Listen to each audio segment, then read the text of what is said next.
lo que nos empeorando lentamente. Estamos hablando de días. En la epidiotitis tenemos son horas, ¿vale? Dijimos que el agente causal es el estafilococo aureus, que va a encontrar en el hemograma, pues es un proceso bacteriano, una leucocitosis con predominio de neutrofilos. En este, ¿cuál es el problema? Que la obstrucción también sigue siendo progresiva y que definitivamente el grado de severidad me determina la necesidad de intubar. Estos dos son los que probablemente, este sí que hay que intubar, este en cambio que probablemente me den chancecito, pero también terminan intubados. El tercero básicamente sería el croup espasmódico. ¿Qué tiene de especial el croup espasmódico?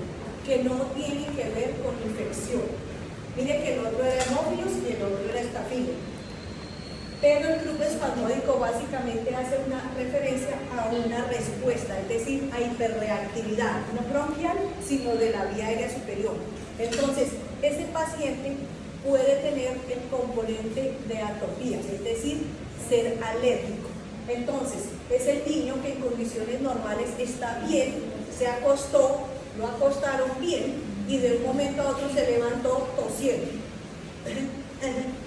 Se fue agudizando, la tos es de foca, o sea, la tos perruna, y ya empezó con dificultad respiratoria. Pero ¿cómo así si estaba bien? Entonces, pilas con este hace referencia a la reacción, a respuestas. ¿A qué? No sabemos. No tiene antecedente de una gripa tampoco. Pero miren que el proceso está bien rápido. Empieza. ¿Cuál sería la diferencia entre epidiotitis y croup espasmódico? Si todos tienen la tríada. No, porque este microorganismo tendría que haber hecho todo ya el cultivo. Por sintomatología, ¿cuál sería la diferencia entre epidiotitis y croup espasmódico? No es súbito el croup espasmódico. También es súbito. Exactamente, queridas. El espasmódico no tiene, no produce fiebre porque no es un componente infeccioso, en cambio el otro sí. Entonces la traqueitis bacteriana tiene dificultad respiratoria, pero es más lenta y progresiva. La epidiotitis es fulminante, de una. Todos tienen la triada, entonces no los distingue eso. Fiebre no hay, estridor claro que debe tener, babeo no hay porque básicamente tiene que estar muy obstruido y básicamente ¿qué va a aislar usted? Nada porque no es una infección. ¿Vale? Y tenemos el flujo viral o laringotraqueobronquitis. Si dice que es viral es porque la gente es viral. Entonces en este caso básicamente es la parainfluenza en el 90%. El sincitial sí puede llegar a producir croup, pero no es lo usual, le gusta más abajo. Entonces mire que el grupo también son los niños entre pequeños hasta los 4, con pico de incidencia en los lactantes. Pero miren una que lo va a diferenciar, que es la presentación de prodromos gripales, es decir, síntomas de resfriado. Entonces empezó con la rinorrea, el malestar, empezó a dejar de comer y después empezó con la tos, la difonía y el estridor. El inicio es gradual, no progresivo severo, sino lentamente. La fiebre es baja porque el proceso es viral. Y básicamente el agente es el parainfluenza. Entonces, miren que todos 4 tienen la tríada, o sea que no sería croup. Entonces, ¿cuál sería la diferencia entre la laringotraqueitis y traqueitis bacteriana? El No, la gente no, porque definitivamente tendríamos que hacer el cultivo. Ambos tienen fiebre. No, porque el babeo es básicamente la señal de gravedad. O sea, cuando el niño ya babea, es que está mal humor, está demasiado rematizado. Entonces, el hemograma con el positivo. No. Y yo no le voy a hacer un hemograma. Pues no cambia, o sea, eso no sirve para ese caso. Los rayos X. No. El también puede llegar a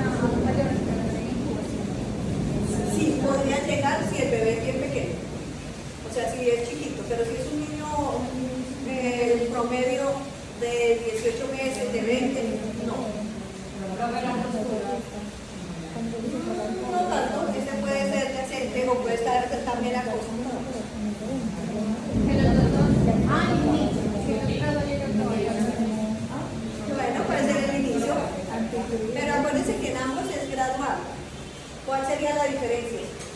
Que este no precede una gripa, el resfriado, el resfriado, no la gripa, el resfriado. Ese es el que está mocosito, que está cansado y empezó con eso. Entonces alguien hacía la pregunta del millón y entonces tenemos que intubar. La definición de la intubación depende de la escala de severidad. Entonces existen 3 escalas que dependen de la familia. ¿De qué familia? Del hospital. Entonces, por ejemplo, nosotros usamos mucho Daumes y Wesley utiliza mucho Bogotá. Entonces, si usted depende de dónde vaya, usted tiene que aprenderse casi que los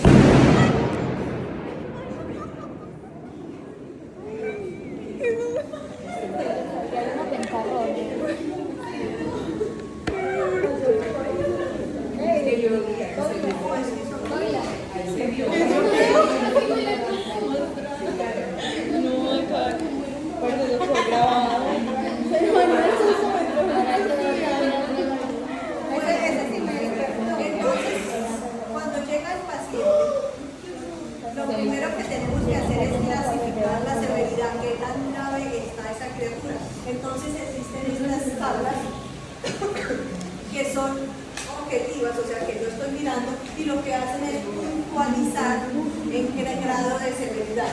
Entonces, Daumes, Ferrer, Wesley y Townsend, si se dan cuenta, tienen más o menos los mismos parámetros. Entonces, ¿qué miramos? Sonido expiratorio, es decir, la presencia del expirador. Que si la tos está presente o no. Que es bueno que la tenga o que no la tenga. Que la tenga. Entonces, se forma la columna de aire. O sea, para que a mí me salga la tos y la voz, tengo que tener un tubo que permita el aire y el aire deje pasar el sonido. En este caso, tos o el habla. Entonces, cuando usted ya no tiene tos, ahí sí tiene que pararse. Si presenta las retracciones y aleteo nasal y si hay salud. Entonces, damos el puntaje de acuerdo a cada uno de los ítems. Entonces, presenta estridor y ese estridor es solo inspiratorio o es inspiratorio, o sea, cuando entra el aire y cuando sale también lo presenta. Ay. Yo creo que le activó la planta. De pronto de verdad no.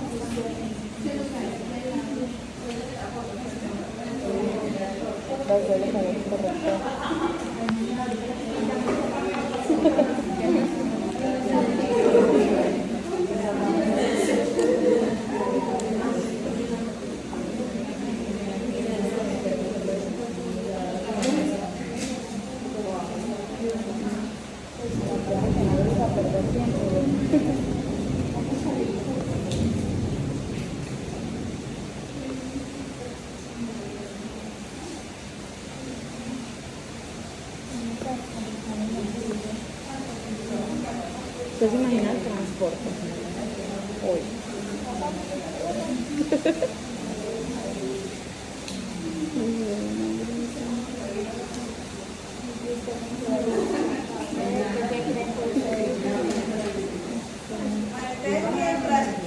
Entonces, de acuerdo a la presentación de los síntomas, entonces clasificamos.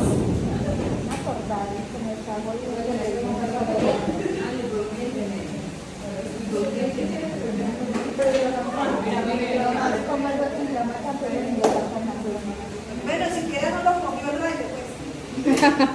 Si quieren no lo comió el baile. No, me tocaron todos.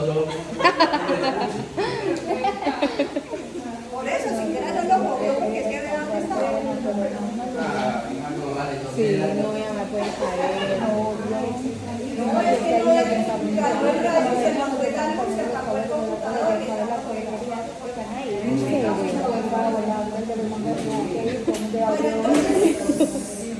La escala de Daumes clasifica la severidad del CRUB, entonces como leve, si es de 1 a 3 puntos. De 0 a 3 decía acá. Daumes. De 0 a 3. No.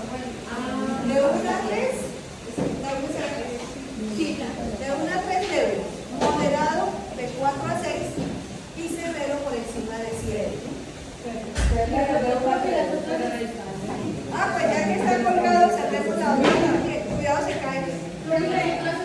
Profe, leve de 1 a 3. Moderado de 4 a 6 y severo. ¿Cómo se llama la escala? Downes. ¿Cómo llama?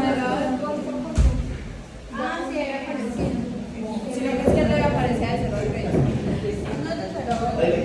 Ah, eso es lo que tengo. Yo que dije de 0 a 3 y yo no sé. Pero no puede ser que uno. Ya la van a colocar después de la que. Y colores con...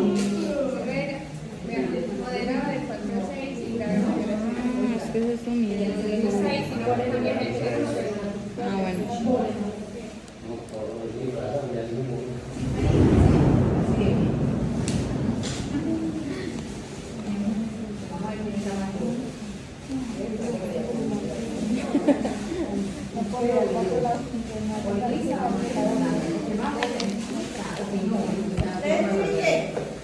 De Wesley que hace también estridor, la presencia de tirajes, la entrada del aire, de la ocultación, si presenta cianosis y el nivel de conciencia, que lo diferente sería el nivel de conciencia.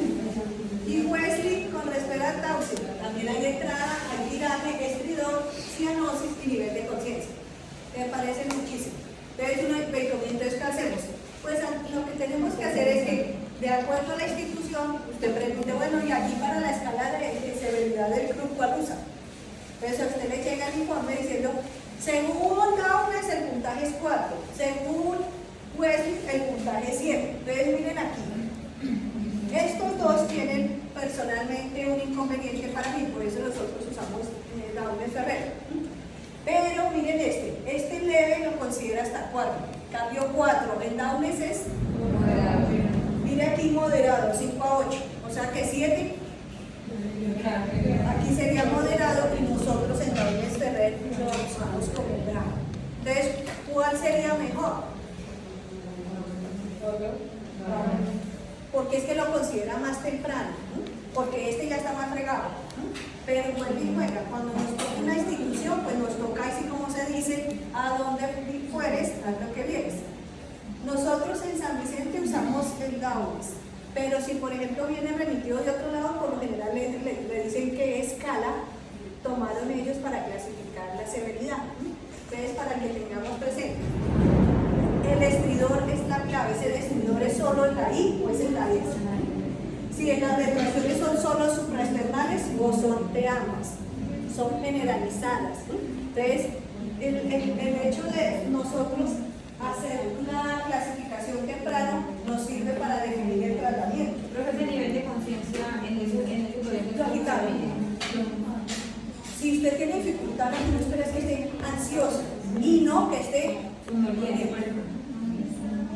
Entonces, la estandarización del manejo de la gravedad del club está dada por los semáforos. Los semáforos siempre funcionan porque uno tiene mucha visualización y se acuerda de eso. Entonces, para el leve, que es menos de 3, el manejo es en el hogar. Entonces, básicamente es mantenerlo calmado, no lo haga llorar, no lo deje ahí y que el muchacho llore y que es disfónico y sigue llorando, entonces se le aumenta la dificultad. Moderado es para atenderlo en urgencias, o sea, necesita manejo. Y severo, ahí definimos si todavía tiene nivel de conciencia, entubamos o no. Bueno, entonces, en términos generales, ¿qué hacemos? Para los leves lo podemos manejar con nebulización con adrenalina. ¿En quién? Solo en los casos de nebulización con adrenalina. En leve. En leve. ¿Cuándo utilizo el leve? En los casos de laringotraqueobronquitis y en el crup espasmódico. Ahí puedo usar adrenalina. Tiene buena respuesta. Cojo la ampolla, la parto. Si el niño, espérenme, si el niño es de menor de 6 meses, usamos media ampolla. Si es mayor de 6 meses, usamos la ampolla completa, nebulizada. Tienen una buena respuesta cuando es leve, pero no gasten la adrenalina para nebulizar sin la epiglotitis y traqueitis bacteriana. ¿Por qué?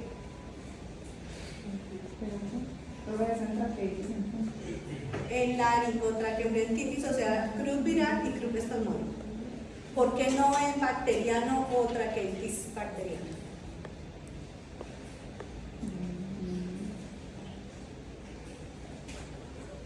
Porque la etiología es infecciosa bacteriana, o sea que necesita antibiótico. ¿Cuál? Para epiglotitis, ¿cuál? Pregunta del examen. ¿Cuál? Eso. ¿Y si es para traqueitis bacteriana? Excelente. Entonces, la adrenalina nos funciona en los procesos leves, en esos dos. En los moderados que usamos la nebulización y ponemos el corticoide intravenoso, o sea, la dexametasona. Tenemos que poner las dos cosas. Eso fue lo que me pusieron a mí para que tuviera voz y pudiera venir a trabajar ese día. O si no, no hubiera hablado. En moderado vamos a usar la nebulización con adrenalina y adicionalmente la dexametasona intravenosa. Y en el severo, básicamente, el estado de conciencia es lo que nos determina si lo entubamos o no. Pero lista el tubo porque lo más seguro es que sí. Profesor, en la modalidad de nebuliza con adrenalina humana. Y se pone dexametasona intravenosa. Exacto.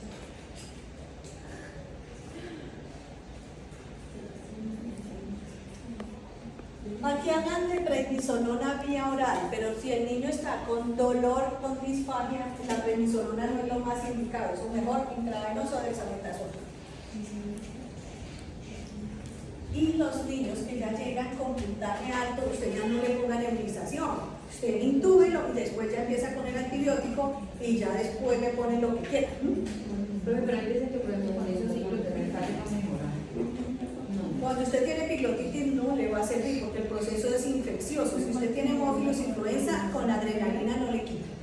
Y lo expone más porque se va a obstruir más y después usted si no le puede meter el tubo ni por las curvas. Entonces, el croup es una de las primeras también causas en los niños pequeños que paren. Si usted tiene una obstrucción severa, usted ahí no puede. Póngale oxígeno. ¿Para qué diablos si usted no tiene por dónde entrarle? Entonces, el manejo de la obstrucción severa, o sea, del croup severo, es intubarlo. ¿Cómo estaría la ventilación, el intercambio gaseoso cuando el proceso es un croup?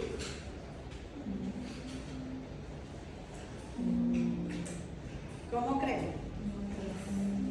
Los que están rotando por las UCIs, pues eso no se ve en adultos, porque es que la vía aérea de un adulto es bastante grande, estamos hablando de niños de 6 meses, 8 meses, 12 meses, o sea que es una cosa así de chiquita. Entonces usted sí puede tener, pues obviamente la laringitis como me dio a mí, pero no por eso tenía dificultad respiratoria, tenía dificultad para hablar, pero no para respirar. Entonces, el intercambio gaseoso estaría alterado en croup. ¿Por qué la pregunta? Porque necesito saber si lo voy a intubar, tengo que conectarlo a alguna cosa. Entonces, en ese caso, relájense, porque no necesita el super hiperventilador, porque él no tiene problema de intercambio. ¿Cómo están los alvéolos? ¿Cómo está la perfusión? Está normal, el problema es arriba. Y mientras pase la inflamación, él necesita el soporte de un tubito para que pueda entrar el aire. Pero no necesita parámetros altos, o sea, que no se maten en buscarle el último ventilador que no necesita, ¿no?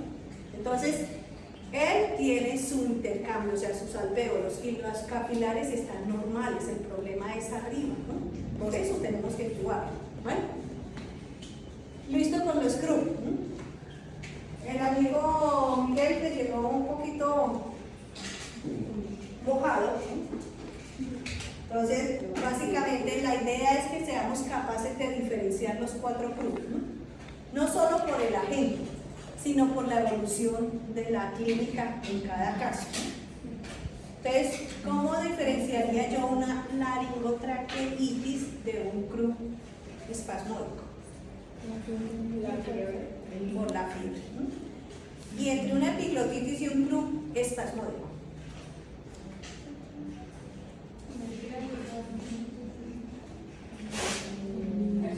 El espasmódico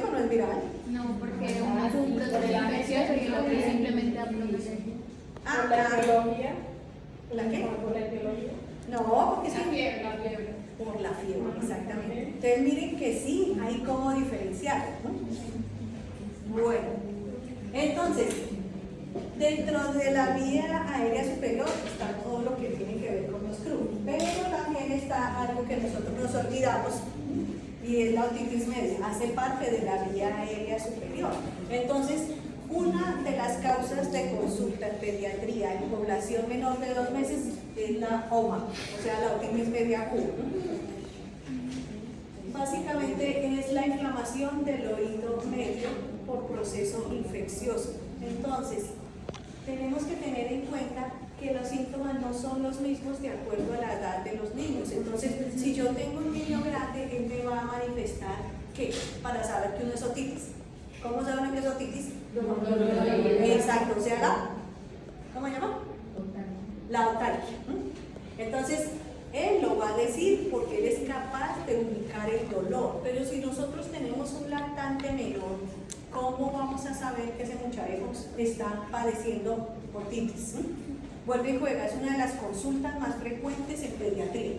Entonces, básicamente, tiene que ver con la irritabilidad. O sea, es un niño que empezó con un resfriado y empieza a ponerse más llorón de lo normal, con una fiebre muy alta, deja de comer porque le duele. Entonces, pero ¿cómo va a saber que es otitis? Porque acuérdense que los focos de infección en pediatría, ¿por dónde arrancan?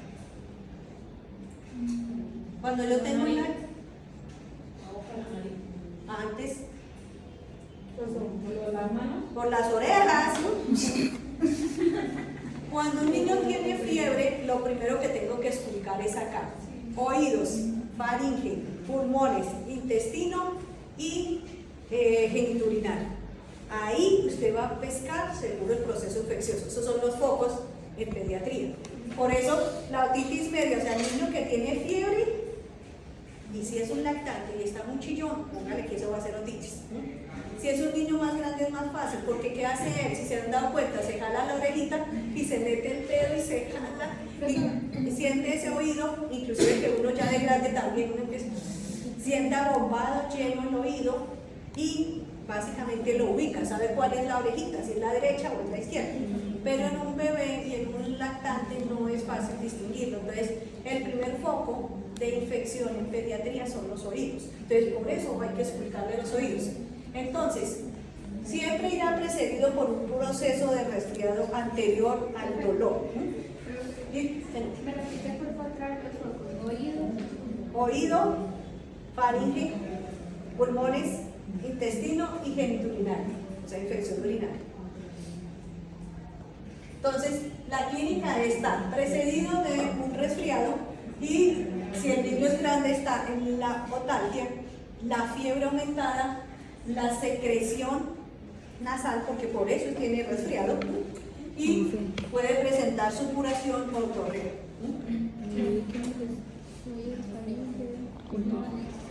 Entonces, ¿cómo clasificamos a la otitis media aguda? Cuando usted tenga la palabra aguda en relación a las infecciones, te habla de 14 días, en menos de 2 semanas. Eso es aguda. Entonces, para clasificar básicamente la otitis media, entonces tenemos, si es aguda, es con una evolución de menos de 14 días. Subaguda, entre 3 semanas y 3 meses. ¿Aguda que fue con tiempo? Menos de 14 días. Subaguda, de 3 semanas a 3 meses. Y crónica, mayor de 3 veces. Y existen unas variantes. La otitis media recurrente es aquella que se presenta 3 episodios en menos de 6 meses. Una otitis salió, otra otitis, otra vez, recurrente. O hasta 6 en un año. Y en pediatría sí que se ve otra vez otitis, otra vez antibiótico. Las otitis, la mayoría son de carácter bacteriano, o sea, infección bacteriana. Por eso necesitan antibiótico. Y el antibiótico de elección sería la que todo el mundo le toma. Amoxicilina, de 7 a 10 días. Tiene buena penetración en vía aérea superior. Entonces decíamos que la otitis media crónica es cuando es mayor de 12 semanas, es decir, de 3 meses, y puede haber perforación de la membrana timpánica, o sea, supura. Cuando la secreción sale, es decir, cuando supura, básicamente decimos que está activa. Entonces puede perforar y empieza a salir. Entonces no necesariamente es pus, sino que usted acuesta al bebé y la almohadita, por eso le dicen revise la almohada. La almohada tiene un pegote donde uno apoya la orejita, porque es un material ceroso por lo general. Y puede haber una que es inactiva, pero también con perforación, o sea, sin salida de líquido. Se perforó sí, pero no salió líquido. Pero eso es cuando ya tienen más de 12 semanas, es decir, 3 meses. Teniendo en cuenta eso, ¿cuáles creen que sea la complicación de la otitis media? Eso sería algo bueno, porque incluye que antes le sirve para disminuir la presión en el oído. Por eso, esa es la perforación. Y entonces, ¿qué se lleva aquí? ¿Aquí? Hipoacusia y en casos severos a sordera. Entonces, pila con esto. Esa recurrente, como así que 6 episodios en un año. 6 episodios de otitis. Ese criatura va a perder la vida, el oído. ¿Qué es el diagnóstico? Pues básicamente la clínica es muy sugestiva. Si usted tiene dolor de oído, no va a tener una infección en el dedo del gordo del pie izquierdo. Pero básicamente necesitamos evaluarlo y este se hace por otoscopio. O sea, colocan el otoscopio y lo que vamos a encontrar es la membrana edematizada, se ve como tirante y no hay movimiento. O pueden verla ya de color amarillo, o sea, pálidas como hincha con pus. Y básicamente pueden mirar y encontrar también burbujas. Entonces la otoscopia les confirma el diagnóstico. Como usted ven a ese criaturito sosteniéndose el oído con una fiebre espantosa que no quiere nada, eso es otitis. También se pueden hacer burbujas, porque como queda básicamente aire y tiene material líquido, entonces se forman como burbujas y se ve pero con el otoscopio. Y se puede ver la membrana brillante o amarilla y se ve como tensa. El tratamiento en primera instancia es con antibiótico, amoxicilina de 7 a 10 días, y si es recurrente o crónica, ponemos los famosos tubos de ventilación. Eso no es nada, eso es una cosa chiquita que mide menos de medio centímetro, es como el carretel del hilo, así de esa forma. Ahí vemos en un otoscopio y se cae solito. Más o menos puede durar 4 o 5 meses, o a veces los niños lo botan y nadie se dio cuenta. Profe, ¿cómo es que dice que se llamaba? Tubos de ventilación. ¿Qué permiten? Es que la aireación. Por eso la nariz tiene que estar descongestionada, porque si no se le agudiza el dolor al niño. Por eso hay que sonarlo con cuidado, no debe tapar las dos fosas, y ese oído está que se le revienta. Hay que sonarse con una sola y con la boca abierta. Uno de los bichos que Staphylococcus aureus también. Sinusitis, otra. No les olvida avisarme antes de que me coja tiempo. ¿Ya? ¿Sí? Bueno, entonces la sinusitis. ¿Qué es la sinusitis?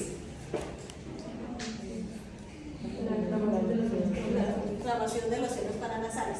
Entonces, tienen que tener en cuenta en pediatría una cosa, y es que los senos paranasales no se han terminado de formar en los niños. Por eso no es normal que los pequeños antes de los 6 años hagan sinusitis. Los grandes y viejos como nosotros sí hacemos sinusitis, pero los criaturos no, porque los senos etmoidales todavía no se terminan de formar en edades tempranas. Entonces miren que los maxilares básicamente se permeabilizan después de los 6 años, e inclusive los frontales hasta casi los 12. Entonces, por eso no es normal que un niño antes de los 6 años haga sinusitis. ¿Quién va a hacer sinusitis? La fibrosis quística. Tenemos niños con fibrosis quística de 2 años con sinusitis y a los 4 años ya con cirugía. Entonces, básicamente estos criterios, pues, cuando habla uno de sinusitis, cuando hay fiebre, rinorrea purulenta por más de una semana, ¿no? Porque cuando usted tiene resfriado, pues va a tener rinorrea, pero por lo general no es purulenta, es solo, como decimos aquí, Sí, como cristalina. sí, pero aquí le decimos que se descongela. Entonces usted se agacha y le sale, pero es clarita. Pero cuando usted tiene secreción purulenta por más de 7 días, con fiebre y dolor localizado, estamos hablando de sinusitis. Pero acuérdense que no es frecuente en los niños pequeños, ¿ven?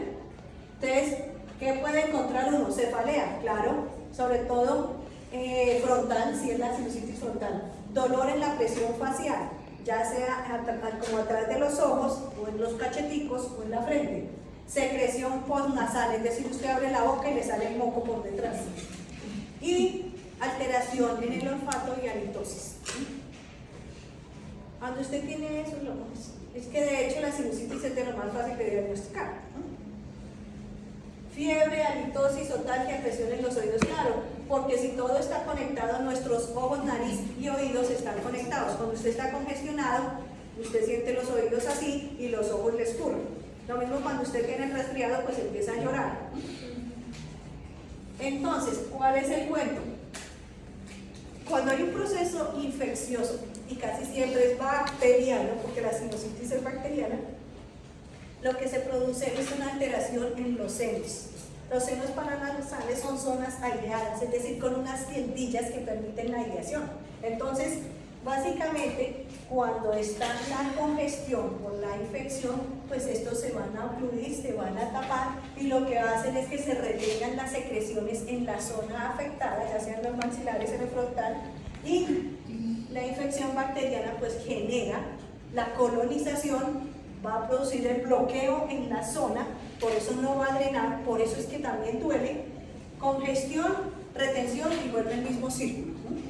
Entonces, en condiciones normales es una zona que, como es una radiografía, pues se va a ver negro cuando está bien, o sea, aireado. Pero miren aquí, está obstruido, ¿no? Entonces, el dolor, la ubicación del dolor es donde él dice que le duele, ahí es, eso no hay de otro. La secreción es bastante, el dolor de cabeza es impresionante, sobre todo se agudiza cuando se agacha la cabeza, ¿no? Entonces, ¿cuál sería el tratamiento de sinusitis? No. Si dijimos que es un proceso bacteriano, el antibiótico no hay de otra, ni haciéndole lavado nasal, no, porque es que miren el círculo, y el círculo hay que romperlo. Si tenemos y seguimos el proceso infeccioso, va a retenerse secreciones, la secreción sigue colonizando. Entonces, hay muchareros que son resistentes a muchos antibióticos por lo mismo. Ya vamos acá. Profe, ¿qué antibiótico se le daría? ¿O se La le tiene? amoxicilina también es excelente, ok. ¿no? Por eso les decía que la amoxicilina es el antibiótico de elección para vía aérea superior, ¿no?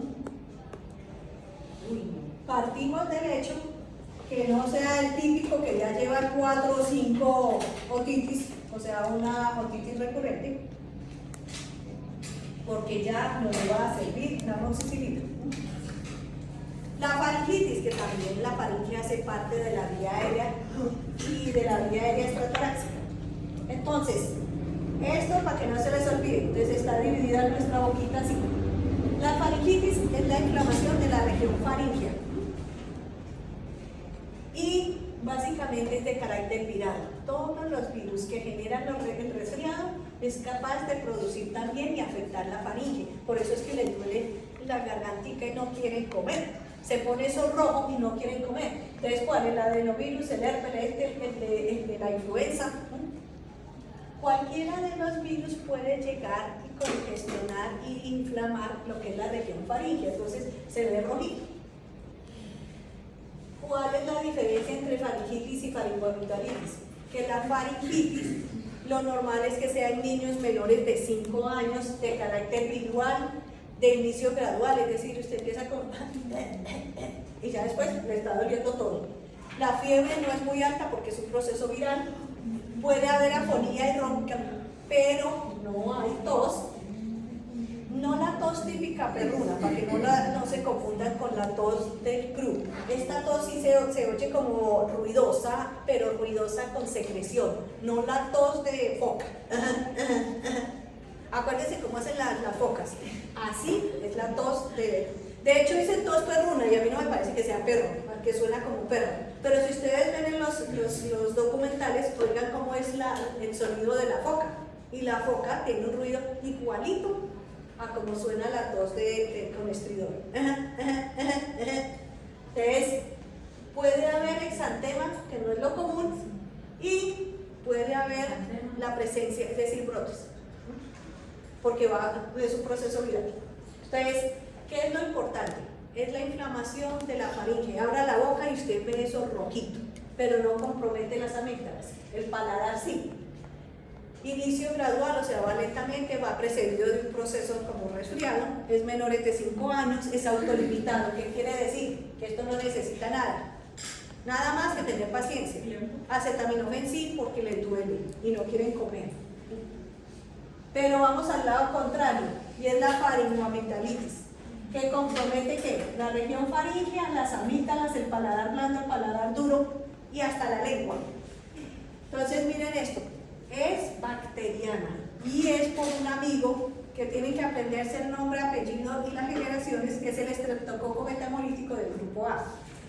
Característico, escaso el C, por lo general es A, un estreptococo betamolítico del grupo A. Es una bacteria, se encuentra y todo el mundo la tiene, hay que decirlo. Se presenta en niños mayores de 5 hasta adolescentes. Entonces, cuando ustedes les dio amigdalitis, estaban en el colegio, estaban en primaria o estaban en la mitad del bachillerato, ¿no? Y les dio amigdalitis a Hugo, a Paco y a Luis, porque eso se prende, ¿no? Entonces, ese dolorcito de garganta y las amígdalas como 2 manzanas coloradas, ¿no? Y puede encontrarse hasta placas. Eso se ponía rojo, eso no podía ni pasar. Entonces, faringoamigdalitis es bacteriano, es por el estreptococo betamolítico del grupo A, de 5 a 15 años, se da con fiebre por encima de 39, unas adenopatías tamaño familiar con dolor en el cuello porque duele impresionante. El niño se ve tóxico, se ve mal y básicamente no da tos. El de allí sí, porque da la tosecita con carraspera, pero aquí no. Bajo una gradiente, y es que el estreptococo puede ser el Piógenes, que no es el frecuente, pero de pronto pasa, y el estreptococo del grupo A va a producir todo esto. Miren estas amígdalas, casi una con otra, o sea que usted casi no puede ni respirar. La úvula está colorada, grande y roja, roja, roja. El techo y el velo y la lengua. La lengua se ve como fresa, con punticos. Es tanto el edema que se ve como una fresa, tal cual. Se ve mal. El niño con faringoamigdalitis, que más que faringo lo habla uno más de amigdalitis, porque se ven más comprometidas las amígdalas. Entonces, esto es lo que llamamos la escala para cuantificar si corresponde a una faringoamigdalitis, pero es que no necesita ciencia. Niños hasta 14 años, exudado en las amígdalas, que tenga adenopatías dolorosas, que tenga fiebre por encima de 38, casi siempre es 39, y que no tenga tos. Entonces, si usted tiene más de 3 puntos, eso es faringoamigdalitis. Entonces, faringitis es viral, autolimitada, no necesita nada. Pero esto estamos hablando que es bacteriana, o sea que va a necesitar. ¿Y cuál antibiótico? No, ese no le hace la amoxicilina. Penicilina. La penicilina, ¿a quién más de uno le tocó que le chuzaran A la mí, cola? a mí, a mí. Con bencetacina. La bencetacina sí sirve para eso. Claro, esa es. Esa era una de las preguntas, que cuáles son, pues no es una pregunta, era básicamente para clasificar. Entonces, de las penicilinas está la procaínica y está la bencetacina, o sea, bencetacina. Y duele como Dios manda. Horrible.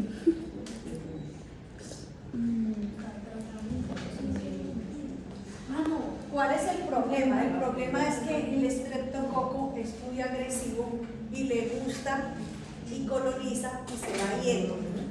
¿Cómo así que se va yendo? Sí, se va amañando y va a colonizar todo lo que son los tejidos y estructuras que tengan tejido conectivo. ¿Qué tiene tejido conectivo? El cerebro, el corazón, las articulaciones, la misma piel. Entonces, cuando usted tiene faringoamigdalitis por estreptococo beta-hemolítico del grupo A y no lo combate bien, va a pasar lo siguiente. Pues acuérdate de ¿Ya son las tres? faltan 5. Ah, bueno, listo, apenas. Entonces, el estreptococo beta-hemolítico le gusta el tejido conectivo. Y básicamente, si usted no lo controla desde aquí, o sea, si usted no es capaz de controlar la faringoamigdalitis, deteniendo y destruyendo al estreptococo, vamos a llegar a lo que nosotros conocemos como fiebre reumática. La fiebre reumática es la complicación de la infección por el estreptococo beta-hemolítico. Entonces, el estreptococo puede hacer dos cosas.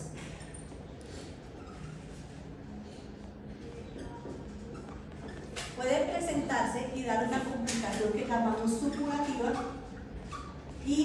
o una presentación no supurativa. ¿Cuál es la supurativa? Como su nombre lo indica, es aquella que produce pus, como un absceso. Esos abscesos que ustedes han visto en las fotos, que son unas bolsas que están como a romperse en las amígdalas, que son de color como verde, y que si se rompe huele a horrible, porque esos son puro pus. Entonces son los abscesos periamigdalinos, porque es alrededor de la amígdala. O puede también producir mastoiditis, o sea, ese material purulento puede infectar la mastoides. Y no supurativas, está la fiebre reumática, la glomerulonefritis y la escarlatina.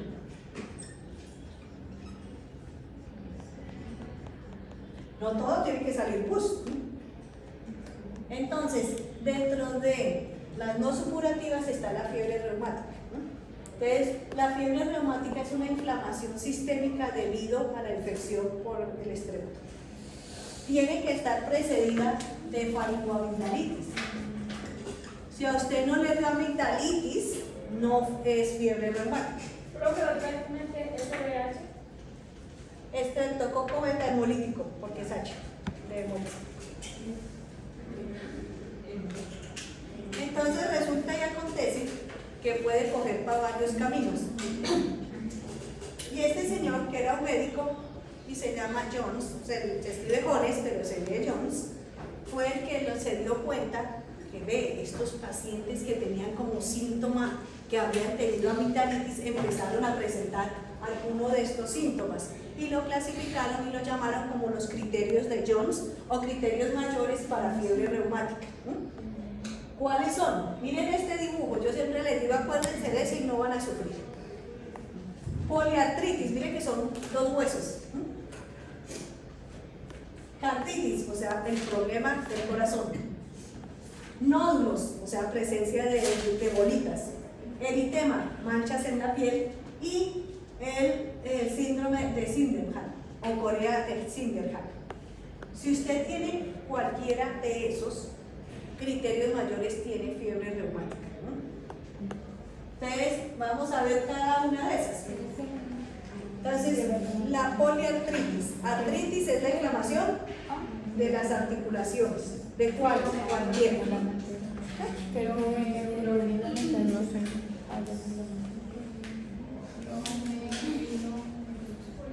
Sí estamos sintonizados, ¿no? Entonces estamos hablando que la amigdalitis es por el estreptococo beta-hemolítico del grupo A y que ella en una de sus presentaciones como complicación está la forma no supurativa y entre ellas está la fiebre reumática.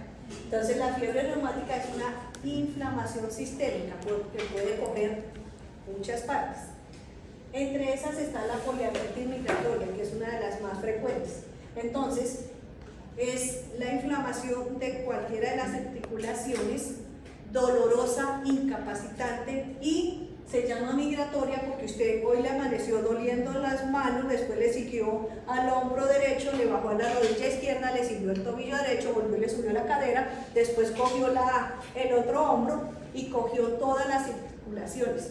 Entonces, por eso se llama migratoria. Y termina el mucharejo. ¿Qué edad tendría este muchacho? De 5 a 15. O sea, es un niño. Niño de 7, 8 años tirado textualmente en cama con los dolores cual viejito. Las manos, las articulaciones se le inflaman. El dolor no lo deja porque es impresionante el dolor. Y básicamente la agarra por todos los lados. Termina que no le puede mover por ningún lado, ¿no?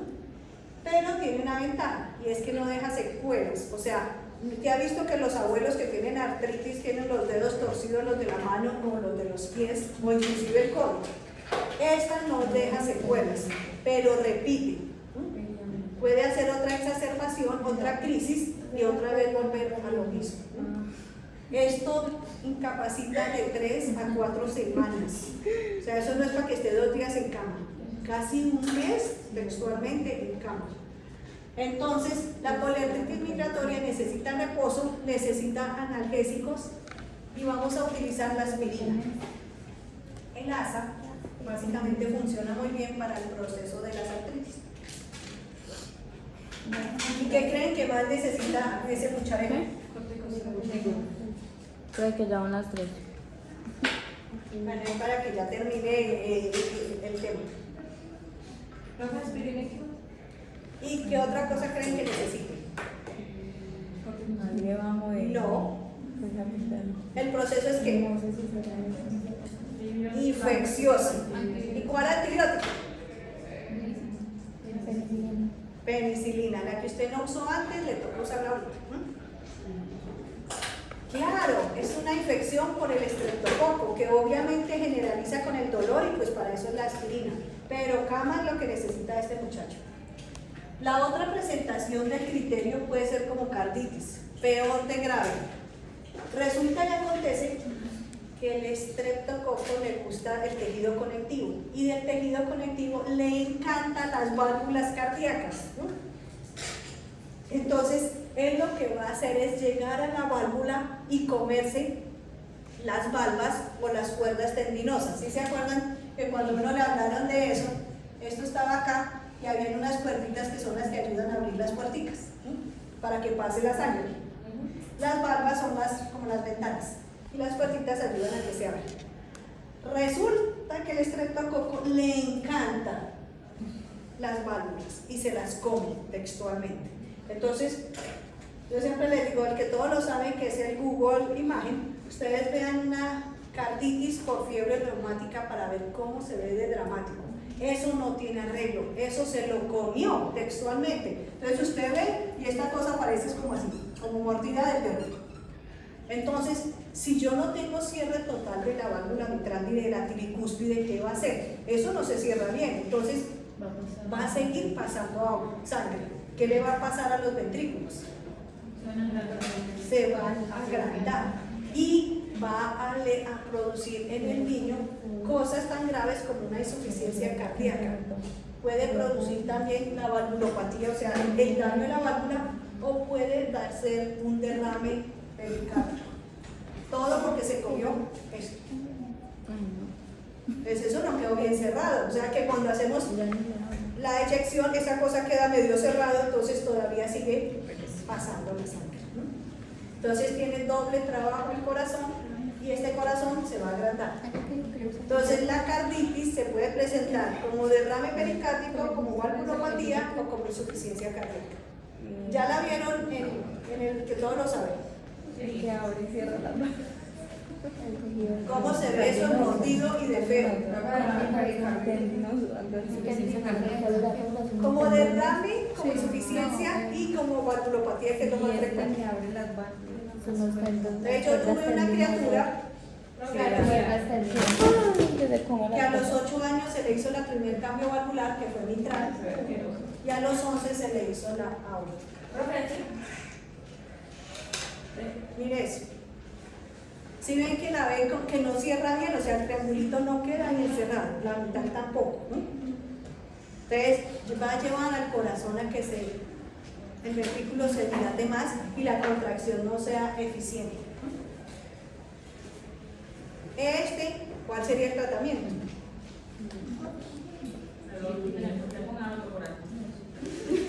¿Qué? que trasplante, dice. Claro. Entonces, esto hay que cambiarlo. Mecánica o de marranito, pero hay que cambiar esa válvula, no le funciona. Entonces, si el problema es una valvulopatía, pues cambiamos la válvula. Si es un derrame pericárdico, ¿qué hacemos? Este es el ventrículo, este es el pericardio, que es la membrana. Si esto está lleno, ¿qué va a hacer el pobre corazón? Lo va a espichar, no lo va a dejar contraer. ¿Qué nos toca hacer? Lo que llamamos una ventana. Es decir, le abren un hueco para drenar. Imagínense un derrame pleural con un tubo. Este es la misma vaina, pero es en el pericardio. Y es una criatura de 5, 6, 7, 8 años. Entonces les contaba que yo tuve una de 8 años que le cambiaron la primera válvula a esa edad y a los 11 le cambiaron la otra.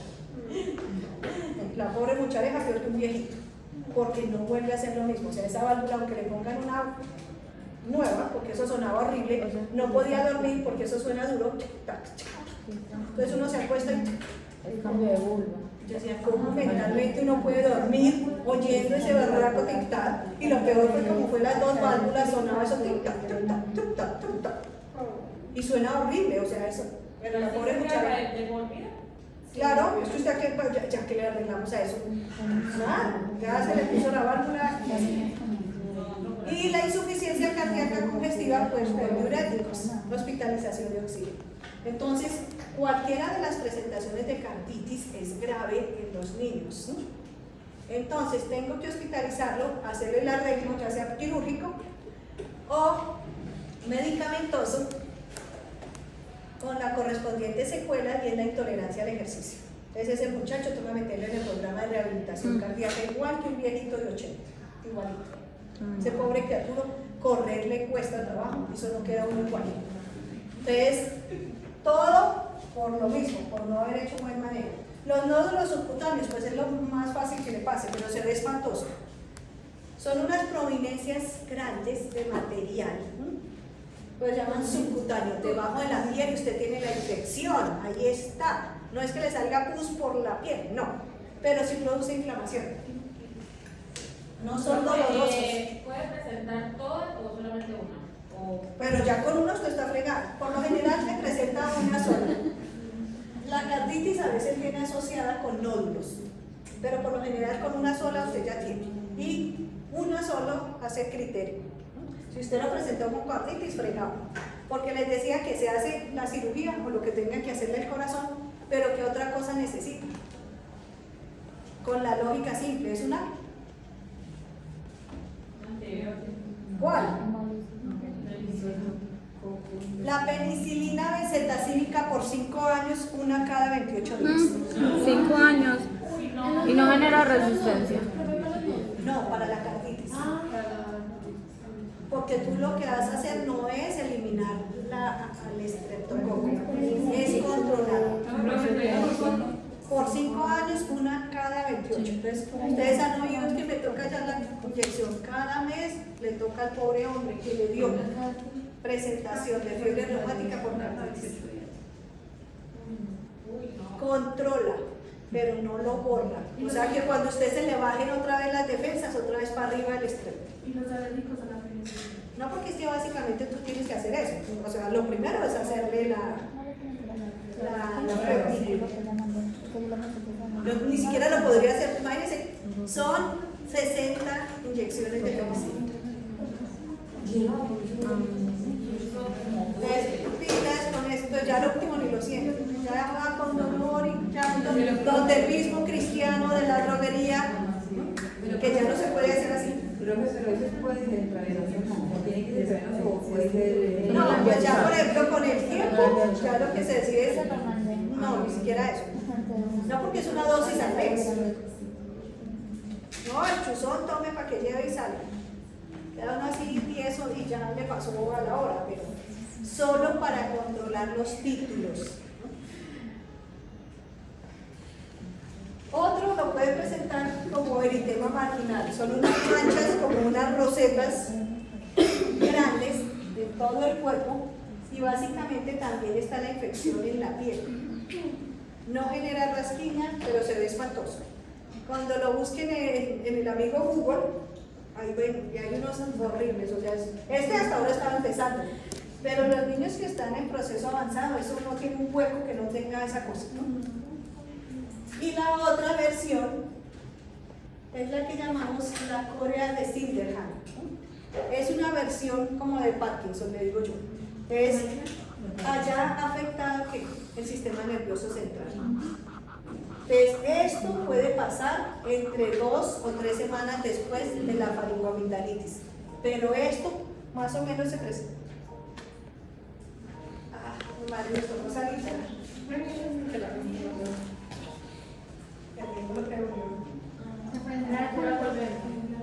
¿No era eso?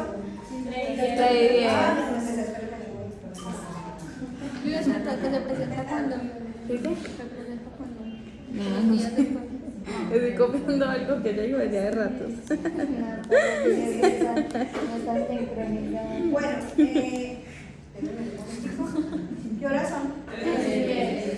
¿Listo? Profe, ¿puedes hacer después de 3 semanas? De 3 meses. Yo pruebo las Todas las clases. anteriores en 3 semanas. Bueno, hagamos una cosa, que es que me llamaron para reunir, entonces yo por eso estaba diciéndole que a las 3 me avisaran porque sobre más o menos a esa hora sí. Entonces, son las 3:10, cogemos media horita, o sea 3:40 y nos vemos faltando 20. ¿Listo?